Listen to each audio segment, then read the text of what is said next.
up, New York City volunteers prepare for an upcoming blessing ceremony in remembrance of Hurricane Sandy.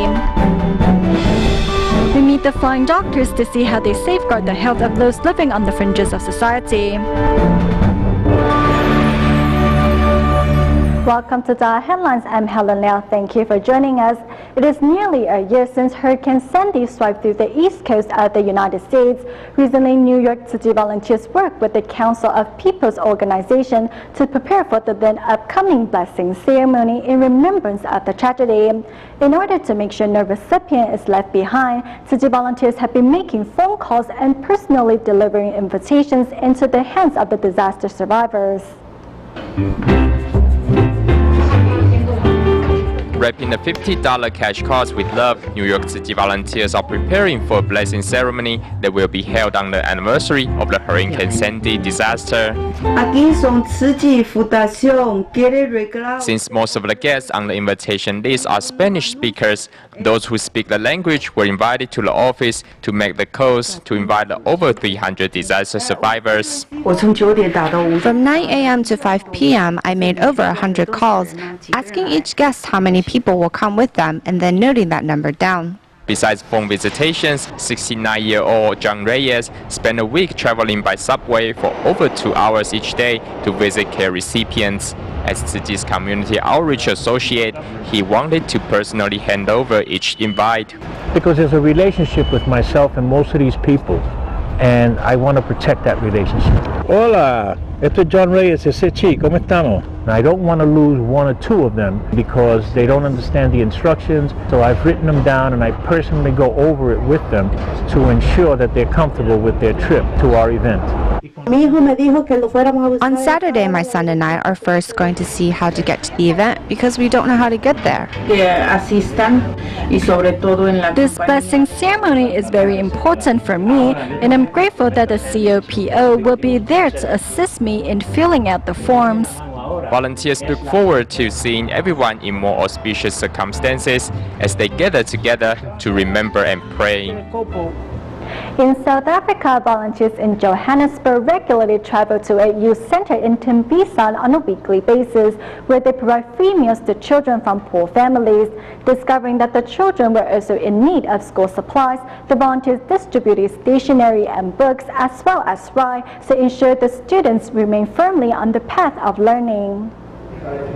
Tzu Qing Haobo Semenya was formerly himself a recipient of Tzu Ji's aid, but now wears the Tzu Qing uniform as he shares with the audience the joys of giving back. Tzu Ji volunteers from Johannesburg travel every week to a youth center in Tembisa to offer free lunches. Their efforts in turn have inspired locals to join their ranks, with local Tzu Qings taking care of this most recent tea gathering. Although the students are all hardworking, volunteers later discover that they also come from families that are incredibly poor. To help, the volunteers decided to hold an aid distribution in which 10-kilogram bags of rice, stationery and English books were donated on behalf of the children and school. We want to thank Sushi for all the help that they've brought into the learners' lives. Through such classes, these children have a chance to receive an education, and with Tzu Ji's help, they all have a good chance at leaving poverty behind and becoming givers in the future.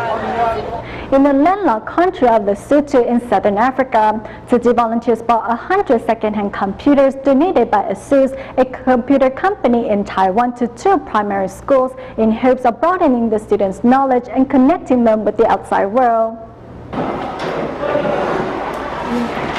Though unfamiliar with the computers, students of Mayasan Immediate School in Lesotho are typing away slowly on the keyboards. There is a program that is called Encata. They use it to search for information. Having received the 50 refurbished computers donated by the ASUS computer company in Taiwan, happiness and excitement are written all over the children's faces. Thank you, ASUS.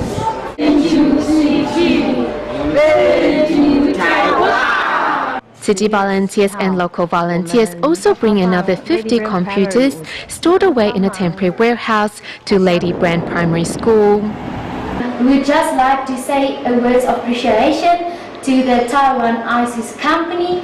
Thank you very much. This will help children a lot. Thank you very much to the 2T Foundation Taiwan. As teachers assemble these computers together, seeds of love are also deeply rooted in the hearts of these children. We are so excited. We are going to have computers for our learning. Thank you, Tzu.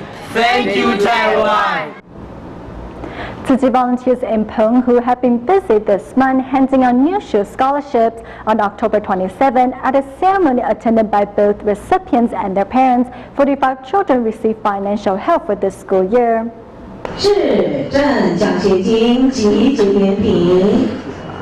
Receiving their scholarships, brother and sister pair Chen Hongting and Chen Hongxiang cannot help but smile.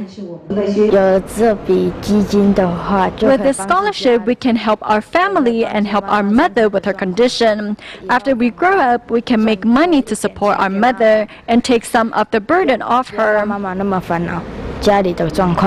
With both of their parents currently ill, the two children long ago learned to be responsible for their meals and keeping their home clean. After school, we'll go home to help out. That way, our mother can rest. When it comes time to make dinner, I will also help her. Whenever their mother gets up, the color drains from her face, and that scares the children. They are afraid that she or their dad might pass away, so they have learned to take care of things that their parents would otherwise have to do. I am very thankful to my mom and the volunteers. After I grow up, I will donate to Tzu and will take care of my mom. Although the scholarship recipients come from households in financial straits, the children have learned to face their challenges with a positive mindset. Tzu has given me so much motivation and encouragement. Receiving this scholarship today, I want to thank the master and all the Tzu aunts and uncles for their support. I will work hard, and I want to thank everyone that has extended a hand to help us.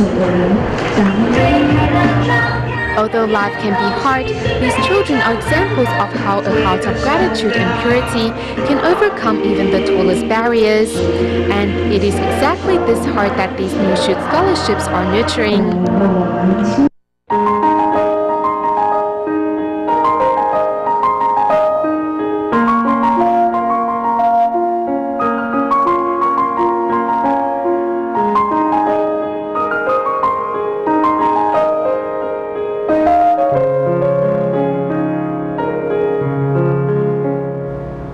Across the United States, many NGOs organize regular free medical clinics for the impoverished, and it is expected that even following the rollout of the National Health Insurance, which will take effect on January 1st, 2014, these free clinics will continue to serve a vital purpose.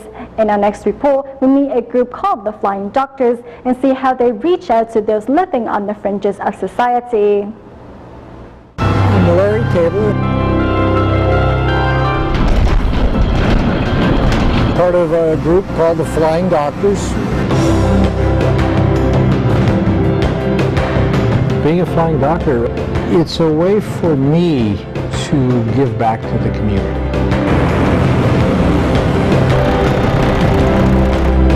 This is Northern California's San Jose. Dr. Larry Tabor, who has been part of the Flying Doctors of America for 17 years now, is busy preparing for today's mission. The Flying Doctors was established more than 2 decades ago. Each member has their own light aircraft and spends their weekends participating in free clinics, with all expenses paid out of their own pocket. You ready now? I'm ready. We're as ready as I can be. Okay. Today our destination is going to be the Fresno International Airport near Yosemite, California. We'll be flying at 5,500 feet, a little bit low. But it'll give everybody a nice view of Yosemite and the Central Valley of California.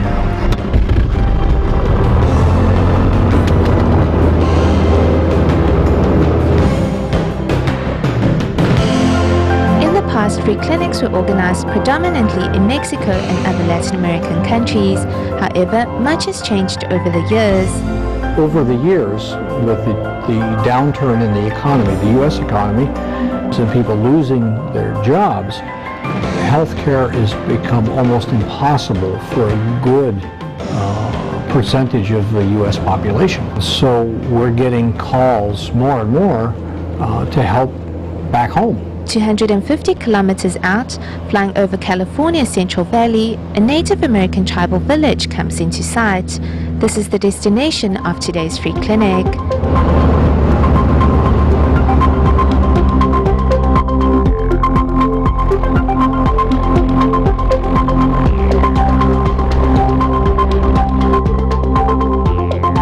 Today's clinic is a joint collaboration between Tzu Chi and the Rotary Club, who invited the flying doctors to extend their medical services to local residents.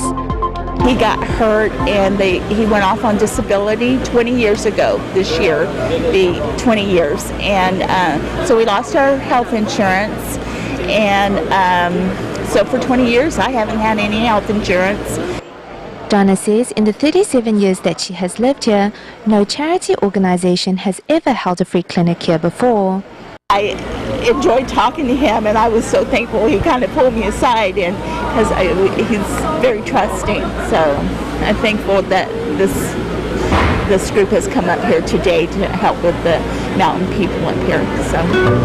Under the expertise of Dr. Tabor, Donna had 3 of her teeth successfully removed. No longer in pain, Donna breaks into tears of joy. With both the Flying Doctors group and Tzu Chi, I find that similarity. It is absolutely patient first. It's the best group, 2 groups that I can have, and when I see them working together, it really makes me happy. Faced with the imminent rollout of the new Healthcare Act, Dr. Tabor expresses his concerns. We have a lot of argument in the country about who's going to pay, but nobody's talking about who's going to do. And we don't have enough doctors to help. I think the problem's going to get worse.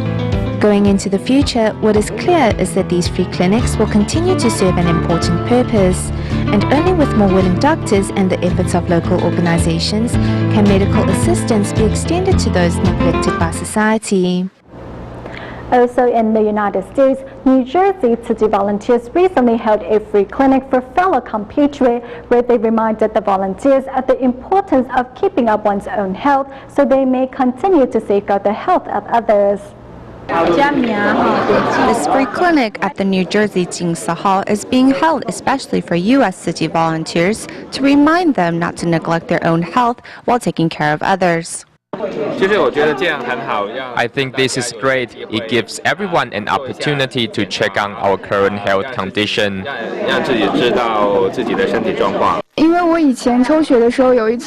Previously, when I had blood drawing, I fainted, so I was especially afraid. This time, a Tzu Chi auntie was with me. She held my hand and told me not to be afraid and chanted Namo Amitopa. The nurse was also very kind, so I felt safe. At the blood drawing station, in 1.5 hours' time, 3 nurses serviced over 54 volunteers. Along with his wife, Erin Romaine, who normally volunteers at the food bank, also came to lend a hand. My mom asked me if, because I'm a registered nurse, if I would be willing to come help out all the other people that are going to be, help Tzu Chi on a regular basis. And my wife and I were very excited to take the opportunity to, help the people, help the helpers in any way that we can. The free clinic came to a successful end, and for participating physicians, the fulfillment gained from helping out fellow volunteers outweighed the exhaustion of the day. Since 1885, Taiwan has worked to establish a comprehensive meteorological observation system for commercial and navigational use. Right now, there are a total of 26 weather stations and up to 100 amended and rainfall stations across Taiwan. With long-term dedication to weather observation, the collection of meteorological data in Taiwan has become an irreplaceable part of the global weather surveillance system. As climate change continues, what's the role Taiwan plays in the global weather observation network? Hong Zhiwen, who is known for his meteorological savvy, explains Taiwan's role in the global weather network. Global warming is the result of the rise of the global average temperature. However, the degree of global warming may vary from region to region. Taiwan is situated at the border between the Pacific Ocean and the Eurasia continent. Thus, it can provide a look into the temperatures of East Asia's southern subtropics.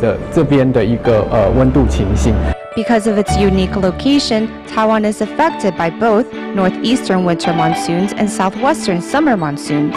In addition, Taiwan is an island filled with mountains, of which Yushan is the highest in Northeast Asia. With these climatic and geographical features, Taiwan has become an important location for providing valuable weather data. The data from urban weather stations shows an extreme rise of temperatures.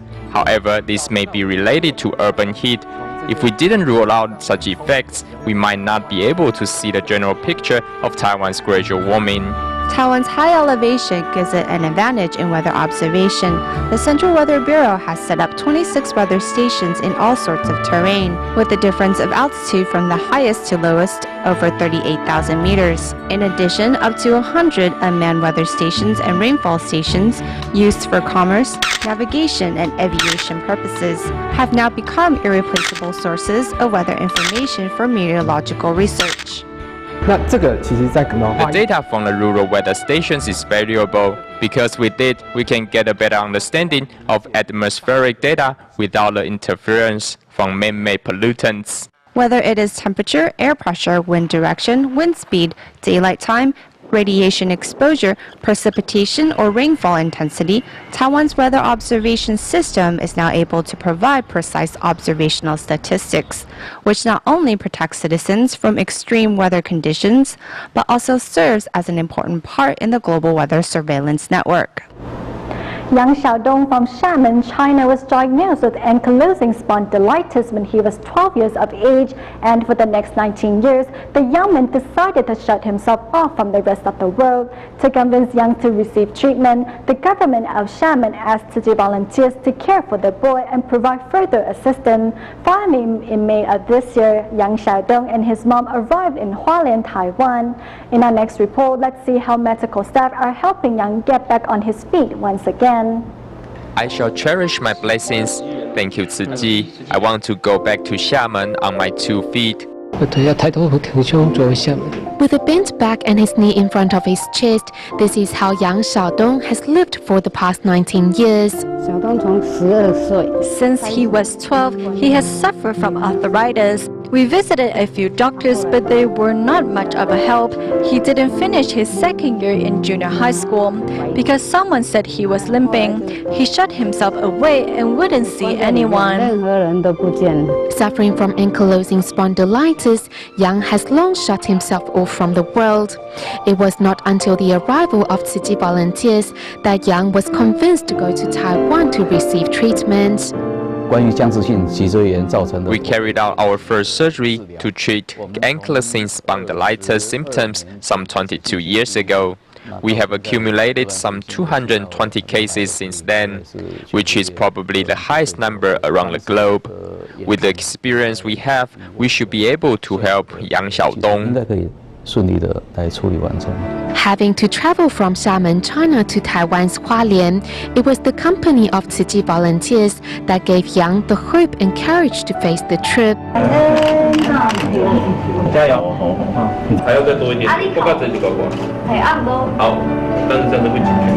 What followed after his arrival was a series of medical checkups, a few of which medical staff found difficult. It was really difficult to get an X-ray of him because he cannot lie on the examination bed like other patients. We finally came up with a few ways to get images of his whole body, including his hip, lower body, and back. As Yang was both excited and nervous, Tzu Chi volunteers organized a trip to the Jinsi boat before his first surgery, in hopes of helping soothe his anxious heart.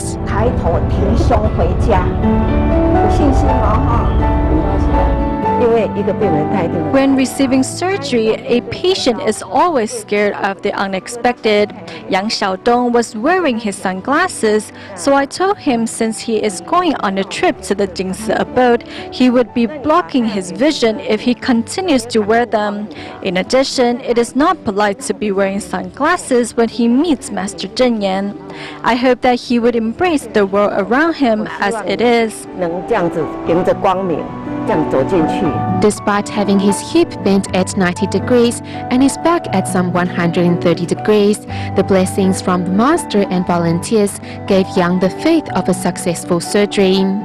We set ourselves a goal of adjusting his hip bone by some 60 degrees and at least a minimum of 100 degrees in his back. Though still hiding his face when doctors arrived to give him a checkup, Yang, however, is finding more confidence in his future as the days go by.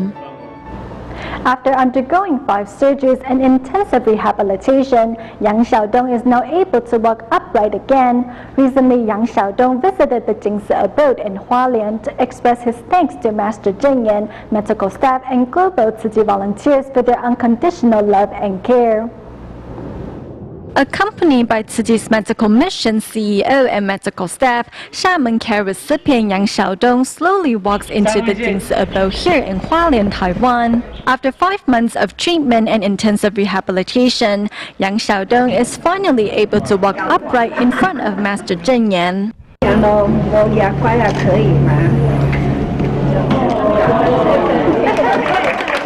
Currently, Yang Xiaodong is not only able to walk forward but also backward.